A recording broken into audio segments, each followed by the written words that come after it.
Amados irmãos, bom dia. Agradeço a Deus a honra, o privilégio de estar ministrando aos irmãos nesse instante. A revista Nossa Palavra e Vida me deu o privilégio de ministrar essa lição. Todo o trimestre foi sobre a vida de Neemias, esse baita homem de Deus, que tão bem ilustra para todos nós como servir a Deus com qualidade. A lição de hoje, encerrando essa série, não fuja das decisões difíceis. Esse é o tema nosso hoje, baseado em Neemias capítulo 13, todo o capítulo 13. Esse capítulo, irmãos, é a culminância de uma saga em que o povo de Deus foi submetido a uma terrível humilhação. Após passar por 70 anos sendo escravizado na Babilônia, esse povo então agora, irmãos, entre marchas e contramarchas, esse povo agora então é levado a voltar à sua terra. Através de uma luta titânica, Deus usa Ciro, o imperador pagão, usado por Deus, para que o povo então voltasse à sua terra, de um modo especial.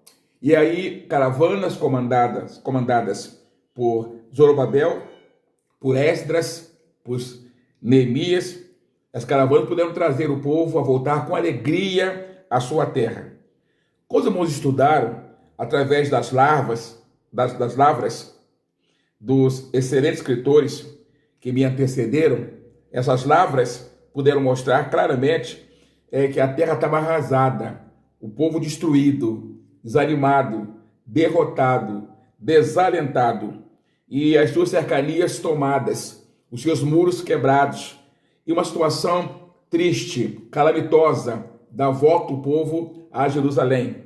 A alegria intercortada com tristeza, em ver a cidade isolada, o povo desolado. Isso aí criou uma situação muito difícil, muito complicada para aquele povo. Foi quando então Anani, irmão de Neemias, foi visitá-lo na Pérsia. E em lá chegando, Neemias pôde entrevistar-se com ele e saber o estado que estava a sua Jerusalém. E ele então diz: Neemias, eu posso ser sincero? Ele fala: claro que sim, seja sincero comigo, como está o povo, como está a minha cidade, nosso povo. Ele fala: olha, o povo está muito mal, está sendo humilhado terrivelmente, o orgulho ferido, os muros quebrados, a cidade arrasada, arrebentada, humilhada. Há uma decadência moral, material, financeira, que mexe muito com o povo. O povo está desesperado, desalentado. Neemias ouviu tudo isso aí, ficou muito triste, profundamente abalado, e agora então o gigante de Deus entra em ação. Ele agora procura Artaxerxes, que era o rei, e após ele chorar, após ele jejuar, após orar, clamar ao Senhor, ele fala: rei, majestade, permita que eu vá a Jerusalém para ajudar o meu povo, que está sendo massacrado, humilhado, completamente arrasado pelos inimigos. Em assim sendo, por favor, rei, permita que eu vá. E aí, bondosamente, usado por Deus também, Artaxerxes permitiu, abriu todas as portas, deu a ele uma carta para que ele pudesse transitar até por outros países. E Neemias, então, ele volta, ele retoma a caminhada dura, longa, e ele volta à sua terra. E ao chegar em sua terra, Neemias vê um quadro desolador.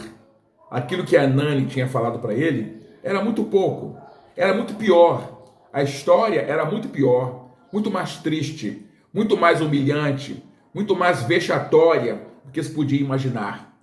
Em assim sendo, Neemias pensou, disse: eu tenho que agir, eu preciso agir nessa situação. E, como diz Confúcio do passado, ao invés de reclamar das trevas, acenda uma vela. Então Neemias ficou só na choradeira, reclamando da sorte, só não. Ele agora parte para tomar uma decisão. Ele agora então parte para ajudar o seu povo. E aí dirige o povo, orienta o povo, reforma aquele povo, levanta o moral daquele povo, leva o povo, irmãos, a ter a sua autoestima totalmente revelada novamente.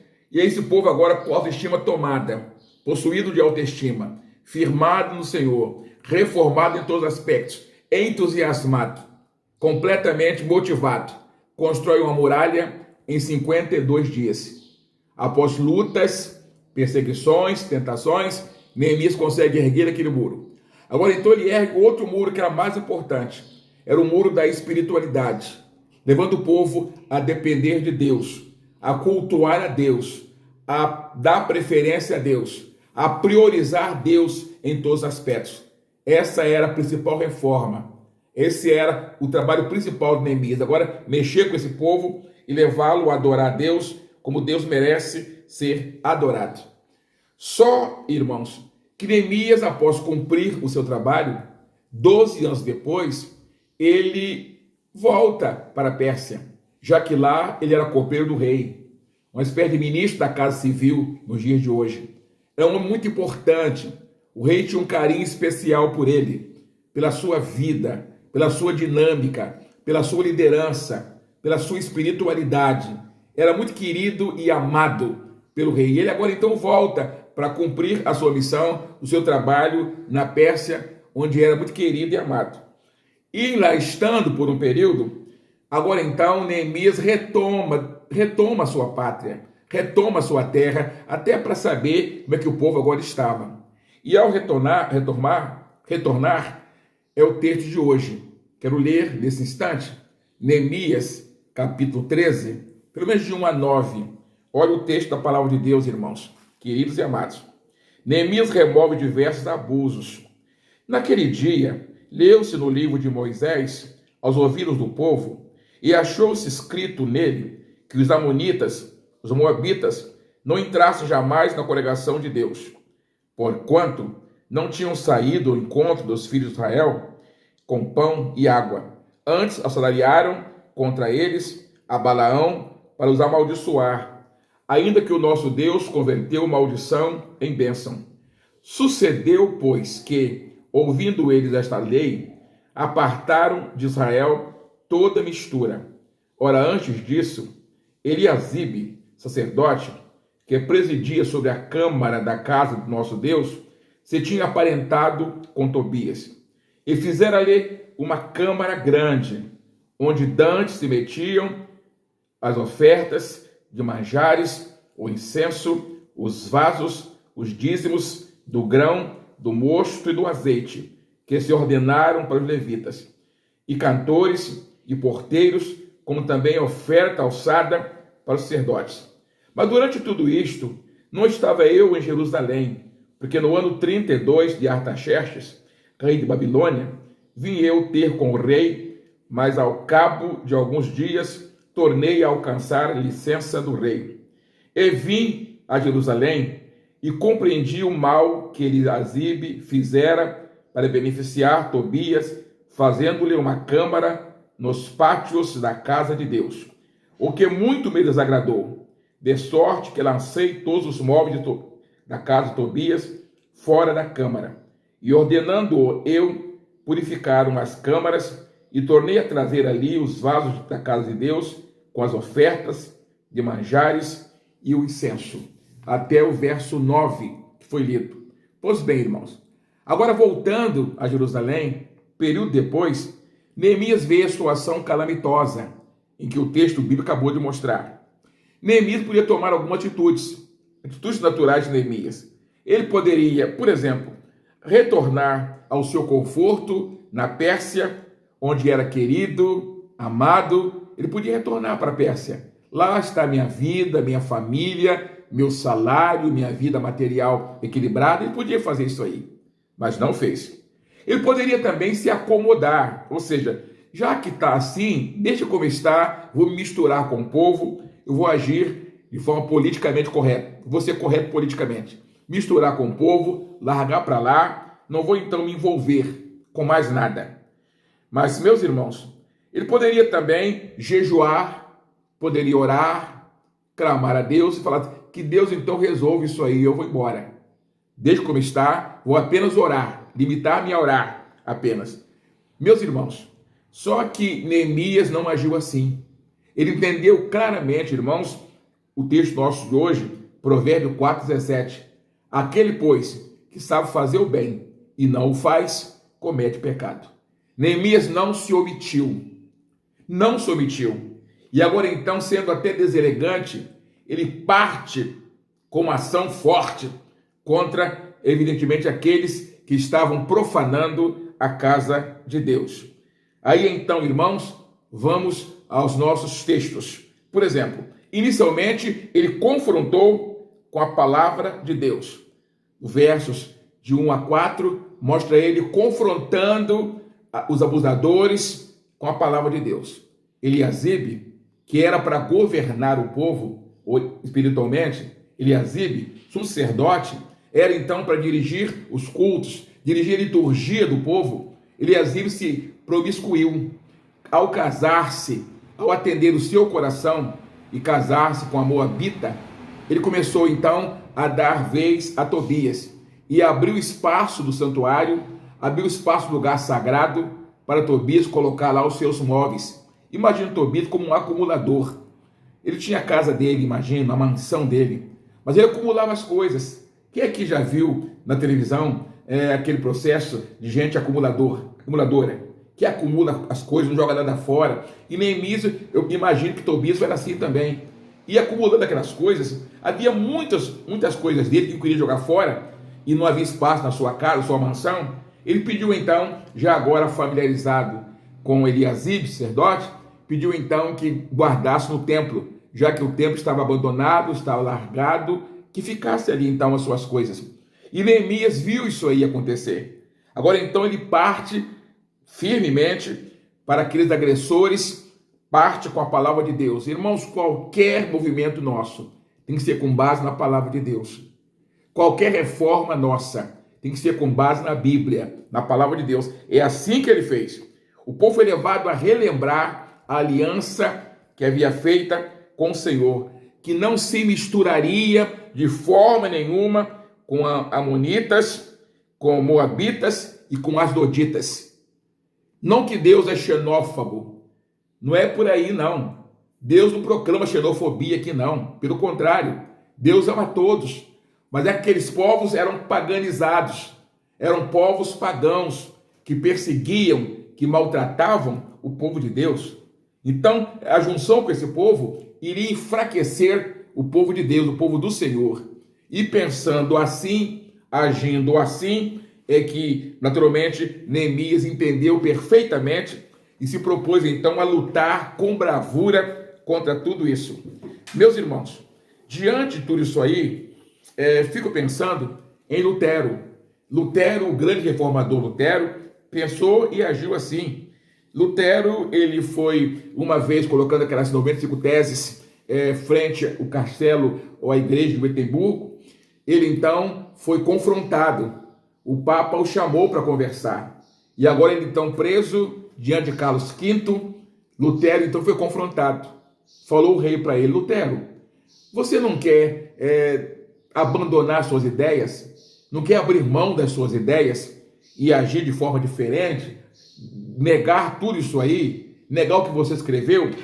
E Lutero, diante do rei, diante das autoridades, Lutero, então, olha bem para ele e diz o seguinte: olha, eu poderia sair da prisão até, nem ser preso. Poderia até. Mas uma coisa é certa: as autoridades falham. Os concílios falham, erram. O Papa erra, mas a Bíblia não erra. De forma que a minha consciência é cativa da palavra de Deus. A minha consciência é cativa da palavra de Deus. Antes dele, irmãos, em Atos 4:20, Pedro e João falaram: olha, espanquem-nos, batem-nos, mas uma coisa é certa: não podemos deixar de falar daquilo que vimos e daquilo que ouvimos. Portanto, irmãos, Neemias os confrontou com a palavra de Deus, com a palavra do Senhor. Qualquer movimento nosso só tem razão de ser com base na palavra de Deus. Foi assim que agiu Jeremias, assim que agiu Isaías, Amós, Zacarias, Josias, Calvino, Zuínglio, Lutero, enfim, os grandes homens do passado agiram assim. Qualquer avivamento, ele só produz frutos com base na palavra de Deus. A solidez daquilo que nós pregamos, ensinamos, está com base na Bíblia Sagrada. Neemias não usou nenhum outro argumento, a não ser a própria palavra de Deus. Portanto, irmãos, a nós também, tudo que vier contra nós, qualquer coisa pregada fora da palavra de Deus, não tem nenhum sentido. Billy Graham falava isso. Por favor, não ouça ninguém que não ouviu Deus primeiro. Não ouça ninguém que antes não tenha ouvido Deus através da sua palavra. Portanto, essa palavra é poderosa e ela faz com que nós nos recuemos. Você quer, meu irmão, me calar? Use a Bíblia Sagrada. Use a palavra de Deus. Você quer me deixar calado? Você quer me levar a repensar minha vida? Use para mim a palavra de Deus. O próprio Davi, rei, famoso, mas diante da Bíblia, a palavra de Deus, ele se quedou, ele se curvou. E agora então, aquele Davi, rei, majestático, famoso, ele fala: Senhor, contra ti, somente pequei. Eu pequei, eu falhei, eu estou errado diante da tua palavra, eu me sinto errado, eu me prostro, eu me rendo diante da tua palavra. E agora então, ele ora ao Senhor: torna a dar-me a alegria da tua salvação. Torna-me dar o prazer de seguir o Senhor e servir o Senhor. No final, Salmo 51, 17, ele fala assim: os sacrifícios para Deus são espírito quebrantado, e a um coração quebrantado e contrito não desprezarás, ó Deus. Mas, meus irmãos, o ponto segundo foi o seguinte: confrontou o sacerdote Eliasibe por dar guarida no santuário ao inimigo do povo de Deus. Agora então, irmãos, Neemias disse: olha, amigos, desobediência a Deus à parte. Eu não vou concordar com alguém que não é amigo da palavra de Deus. Faz lembrar do ministro Cavour, francês, quando lhe disseram: Cavour, os amigos seus esperam você para fazer, quem sabe, um encontro, fazer com você, quem sabe, um momento assim, de você desfazer suas ideias. Ele fala: quem são meus amigos? E disse: amigos meus são os amigos da França. Quem não amar a França, não precisa me amar também não. Irmãos, é o que diz aqui, falou aqui também, em outras palavras, Neemias: amigos meus são os que amam a palavra de Deus, os que amam Deus, as coisas de Deus, as ordens de Deus, os mandamentos de Deus, os ditames de Deus. Esses são meus amigos. Afora isso aí, embora eu ame muito Eliasibe, mas eu vou tirar daqui, vou lançar fora os móveis de Tobias. Eu vou jogar fora tudo isso que está sujando o templo, emporcalhando o templo, profanando a casa de Deus. E, meus irmãos, ele foi muito duro. Ele lançou fora. Imagine, irmãos, a coragem, a bravura de Neemias diante de tudo aquilo ali. Ele pegou os móveis de Tobias, que estavam lá no santuário, no templo, e jogou tudo fora. Joga tudo fora. Irmãos, vejam bem, ele não realocou os móveis, não. Ele jogou fora mesmo. Quantas vezes nós queremos realocar alguma situação? Não queremos jogar fora. Meu irmão, minha irmã, jogue fora aquilo que atrapalha a sua relação com Deus. Jogue fora aquilo que atrapalha a sua comunhão com Deus. Jogue fora, lance fora aquilo que não é de Deus, que está na sua vida. Seja o que for. Não agrada a Deus, lance fora. Jogue fora. Foi o que, irmãos, fez Neemias com a mobília de Tobias. Quantas coisas de Tobias você guarda na sua vida? Guarda na sua casa. Guarda no meio da sua família. Quantas mobílias de Tobias estão guardadas, irmãos, em suas casas? Irmãos, lancem fora hoje aquilo que desagrada a Deus, aquilo que desagrada a Deus, que não agrada o Senhor. Billy Graham conta que, visitando uma família, ele bateu a porta e custou ser recebido. E alguém demorou a abrir a porta. E ele batia a porta, alguém demorava a receber. E quando abriu a porta, era uma família tida cristã, ele viu que alguém havia ainda algumas garrafas de bebida alcoólica, havia também carta de baralhos e a cigarreira, o cinzeiro, no canto da calma esconderam o cinzeiro para ele não ver. Então, irmãos, fiquei pensando, quantas mobílias de Tobias está em sua casa? Há irmãos que às vezes guardam bebida alcoólica em sua casa, até para servir um amigo. Pastor, está aqui 1 litro de uísque, eu não bebo não, mas chega aqui um amigo meu, para eu agradar esse amigo, então está aqui uma cerveja, está aqui 1 litro de uísque, está aqui um conhaque, para agradar meus amigos. Meus irmãos, lancemos os móveis de Tobias em nossas casas, até porque onde chega Neemias com a palavra de Deus, Tobias tem que sair. Chegou Neemias com a palavra de Deus, Tobias tem que sair. O que aprendemos aqui, irmãos? Com Eliasibe, aprendemos que líderes podem falhar. Sacerdote pode falhar. Eliasibe não era um qualquer, não. Era o dirigente supremo do povo de Deus. Mesmo assim, deixou-se levar pelo coração. Ao apaixonar-se por uma moabita, ele começou a abrir mão das coisas de Deus. Segundo Jeremias, o coração humano é enganoso. Meu irmão, minha irmã, não se deixem levar pelo coração. O seu coração pode enganar você. O seu coração pode enganar você. Siga o ditame de Deus. E ainda aprendemos com Eliasibe, orarmos, irmãos, pelos líderes. Orarmos pelos pastores. Eliasibe era o pastor daquele povo. E ele acabou caindo, fracassando. Compete a todos nós orarmos pelos pastores, pelos líderes. Eles podem falhar também. Eles podem errar. Eu sempre digo isso, irmãos. Quando eu vejo um pastor cometendo pecados, muita culpa às vezes é nossa.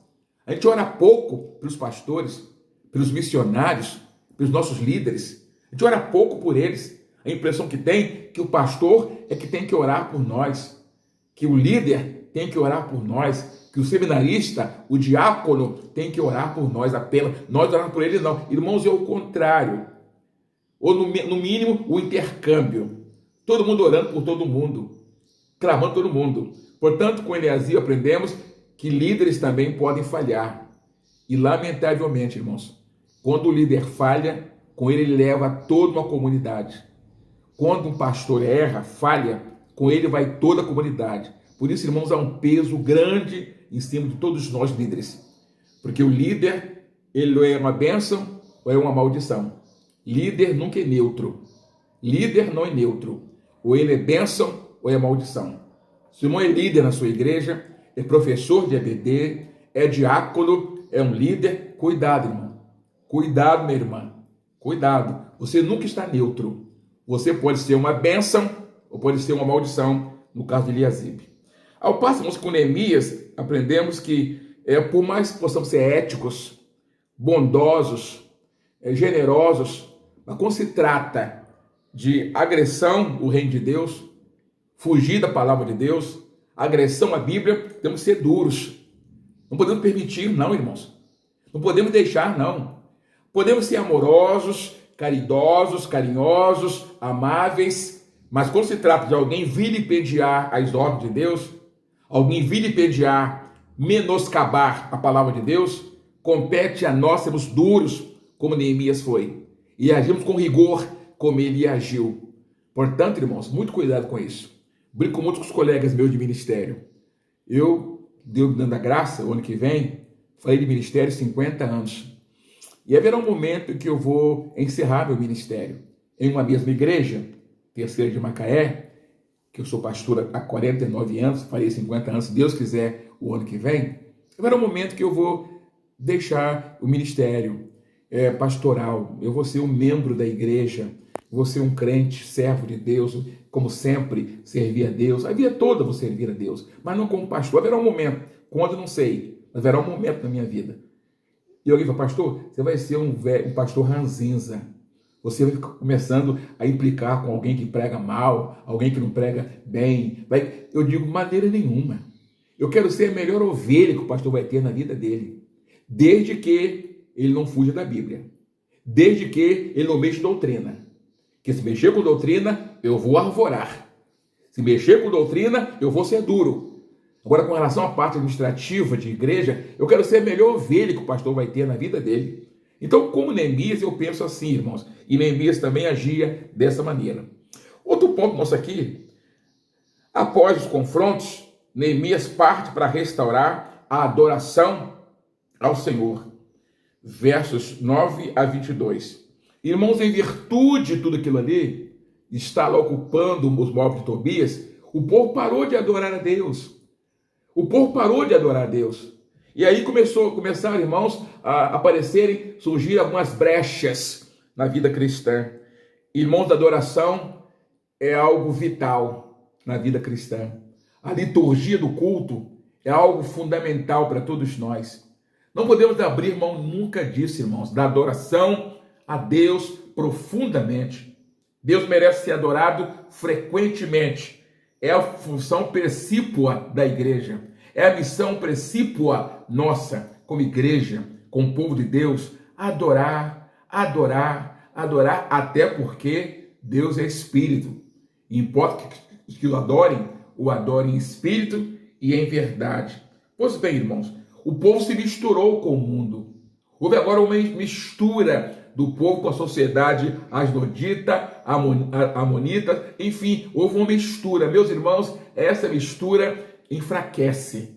Essa mistura homogênea enfraquece. A mistura nossa com o mundo deve ser heterogênea, não homogênea. Não homogênea, mas heterogênea. Ou seja, o mundo, a gente junto, caminhando junto, como diz, irmãos, G. Parker. Olha o que ele fala. O lugar para o navio é no mar. Mas se o mar entrar dentro do navio, aí é um desastre. O lugar para o navio é o mar. Mas se o mar entrar dentro do navio, aí é uma desgraça. Aí é uma tragédia. Meus irmãos, estamos no mundo, mas não somos do mundo. Nós estamos aqui, mas não somos daqui. A nossa missão é muito mais ampla. Portanto, irmãos, compete a nós transformarmos esse mundo com o poder e com a palavra de Deus. Daí, dizer Jesus, vós sois o sal da terra e a luz do mundo. Somos saleiros e luzeiros de Deus. E se o sal perder o sabor, era jogado na rua para ser pisado pelas pessoas, no caso. Se a luz não brilhar mais, ela perde qualquer sentido. Portanto, aquele povo agora perdeu, irmão, o sentido de culto. Se misturou tanto com as doditas, com amonitas, que perdeu o sentido da louvação, da adoração a Deus. E agora, irmãos, mais uma vez, o bravo Neemias entra em ação. Características dessa adoração desleixada. Maldito aqueles da Bíblia que fazem a obra do Senhor relaxadamente. Irmãos, Deus deu por inteiro por nós. Deus se deu o máximo por nós. Não é permitido, irmãos, adorarmos a Deus relaxadamente. Alguém prega relaxadamente, canta relaxadamente, ministra relaxadamente. Coisa nenhuma, irmãos. A coisa é séria. E o povo, irmãos, começou a relaxar com relação ao dízimo. Olha o verso 10 do texto que acabamos de mencionar para os irmãos. Também entendi que o quinhão dos levitas se lhes não dava, de maneira que os levitas, os cantores que faziam a obra, tinham fugido cada um para a sua terra. Irmãos, o povo parou de entregar o dízimo.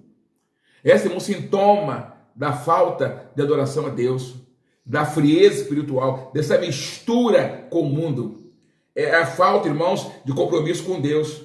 A ideia que passa, que o dízimo é algo assim opcional. Eu contribuo se eu quiser contribuir. Se eu não quiser, não contribuo também não, está tudo certo. Claro que não é opcional, irmãos. É ordem de Deus. Trazei todos os dízimos à casa do tesouro. Então, dízimo não é opcional, não. Não é querer ou não querer, não. Não é ter vontade, não ter vontade, não. Vontade, irmãos, que eu tenho é de ir ao banheiro, é de tomar água, é de passear. Isso depende da vontade minha. Agora, dízimo não. Dízimo não. Não é querer, não querer, não. É ordem de Deus. Portanto, o povo não parou de entregar o dízimo. É um sintoma do crente que está fraco na fé. Do crente que não quer compromisso com Deus e nem com a casa de Deus. Ele então para de entregar o dízimo. Como se isso aí dependesse dele. Como se estivesse punindo a igreja. Ele está punindo a ele mesmo. Está condenando a ele mesmo. Ele se condena quando para de ser um mordomo. Para de ser um dizimista, ele se autocondena. Portanto, irmãos, as consequências são grandes. No caso aqui, sacerdotes, levitas, voltaram para as suas hortas, seus pequenos sítios, para plantarem, para comerem, porque eles viviam do templo. Eles passavam 6 horas por dia preparando o culto. Aqueles cultos, irmãos, que era celebrado a Deus, eram 6 horas por dia, eles passavam ali no templo preparando o culto, para ser o melhor louvor, a melhor adoração. Irmãos, olha aí para Deus, irmãos. Dá o nosso melhor para Deus. Há alguém que faz a obra de Deus relaxadamente. Há pessoas que dirigem música da igreja, mas fazem relaxadamente. Há pessoas que vão cantar relaxadamente. Irmãos, eram 6 horas por dia, todo dia. Reunir sacerdote, levita, para organizar o culto. Para ser um culto, irmãos, perfeito para esse Deus Todo-Poderoso. Pois bem, agora então, com eles abandonando o altar, voltando à vida secular deles, no caso, o culto passou, irmãos, a ser negligenciado. O templo fechado. Ninguém mais iria adorar a Deus. Imagina a desmotivação dos cultos. Os cultos mal programados, eu posso imaginar. Aí foi o povo até desanimando, até não ir mais. Não havia motivação mais para estar nos cultos, porque os sacerdotes e levitas não estavam lá mais, porque eles viviam do templo, viviam das ofertas, dos dízimos. E o povo parou de contribuir. Eles tinham famílias, tinham esposas, tinham filhos. Meus irmãos, diz a Bíblia que digno é o obreiro do seu salário. Aquilo que a igreja faz com seus obreiros, isso os seus obreiros, isso aí é bíblico, irmãos. O pastor não tem que se envergonhar de receber da igreja o quinhão, a parte que lhe cabe receber, porque é bíblico, é a palavra de Deus, que prega o evangelho, que viva do evangelho. E aqui então houve essa tremenda dificuldade do povo. Ao esfriar na fé, parou de ser dizimista. Meu irmão, minha irmã, não permita isso não.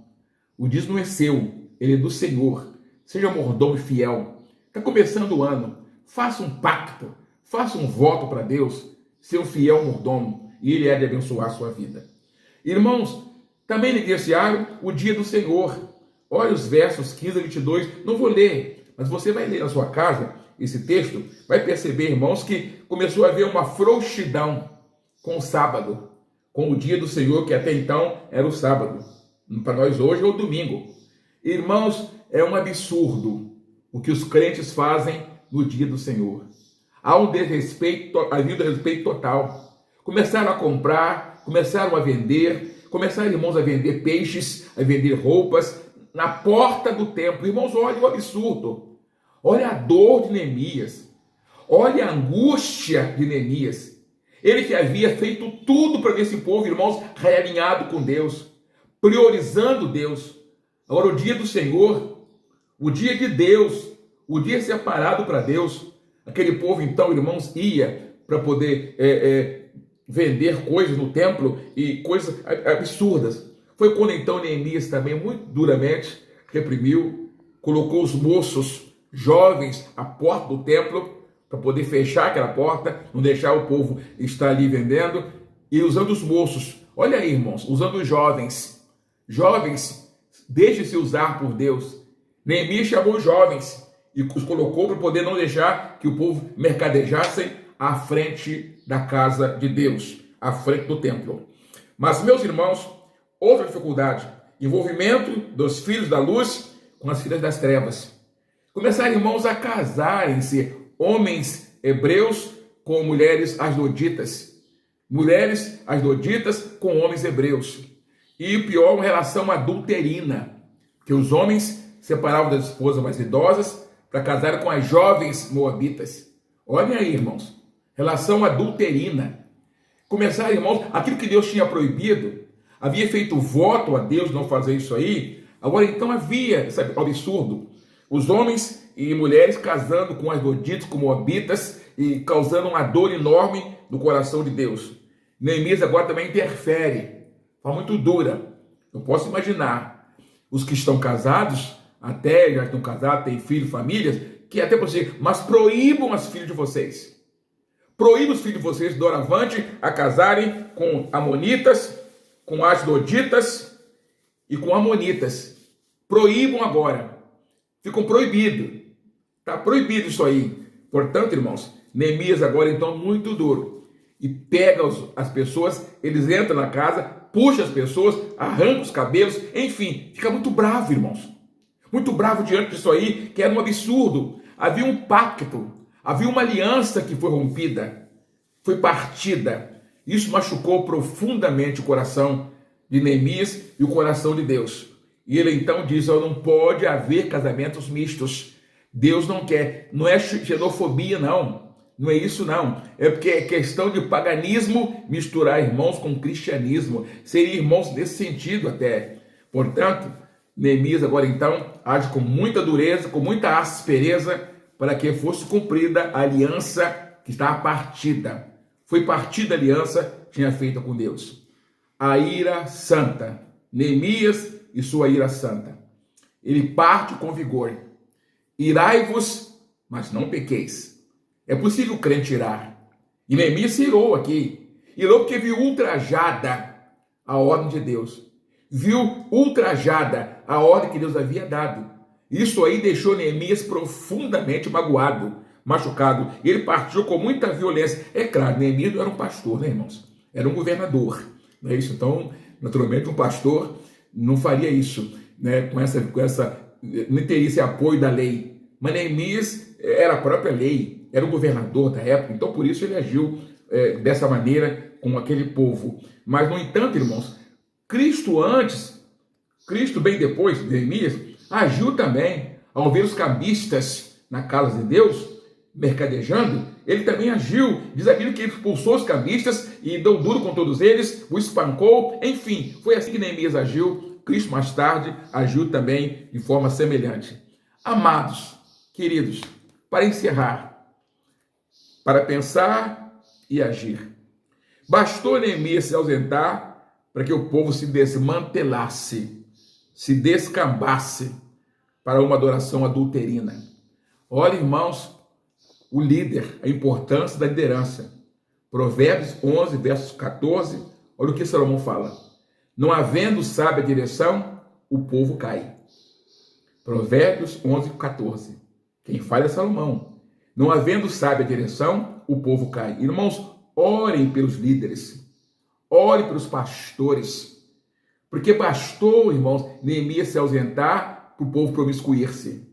Bastou Moisés subir ao monte e demorar um pouco mais para que Arão levasse o povo a adorar bezerro de ouro. Meus irmãos, meus amigos, vamos orar, clamar o Senhor para os nossos líderes, que levantem líderes, levantem homens e mulheres do Senhor, para estarem firmes, resolutos nessa obra que Deus colocou sobre nossos ombros. Quanto ao povo que parou de adorar, o primeiro pecado foi a não entrega dos dízimos e ofertas. Meu irmão, você é um adorador, meu irmão? O senhor é uma adoradora, minha irmã? Então seja fiel a Deus na entrega dos dízimos, ofertas, guarda o dia do Senhor, que é fundamental, não profanar o dia do Senhor, que é o domingo, é o dia santo, é do Senhor, não é seu. Ele fala, os meus sábados são meus, são do Senhor.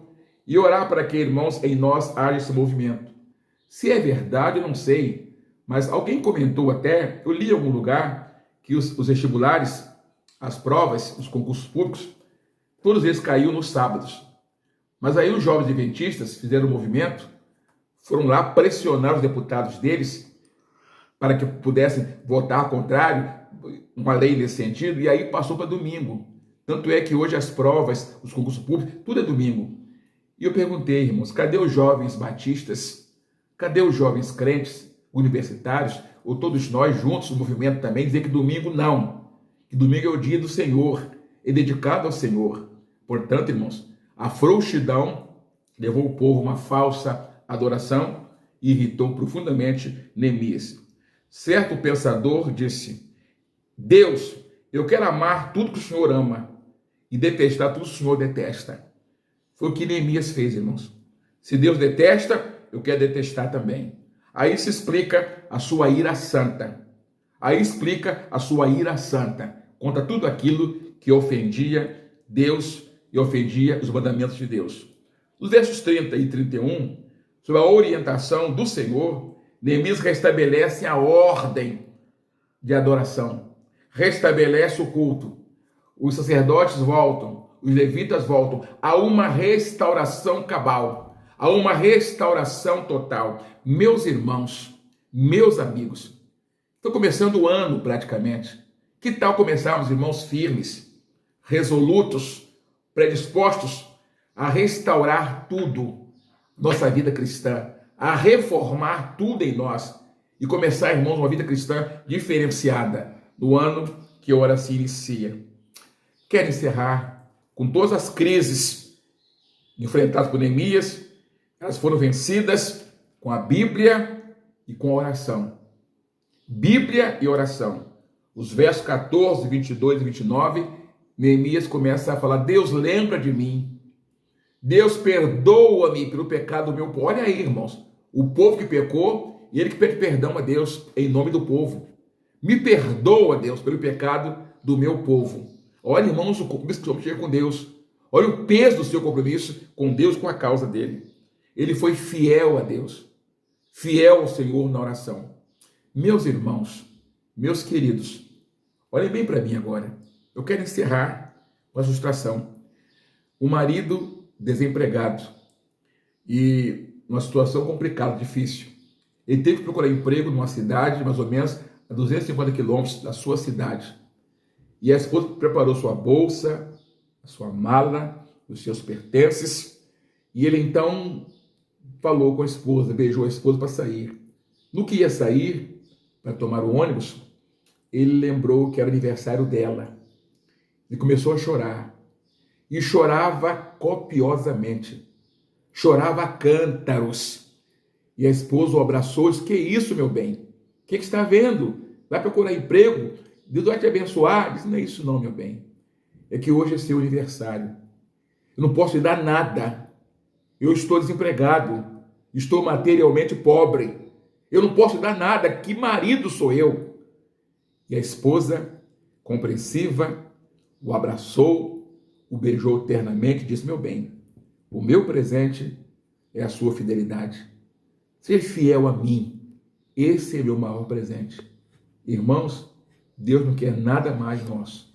Só quer a minha e a sua fidelidade.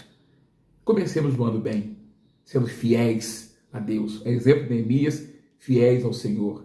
É o que Ele exige de todos nós. Que Ele a todos abençoe.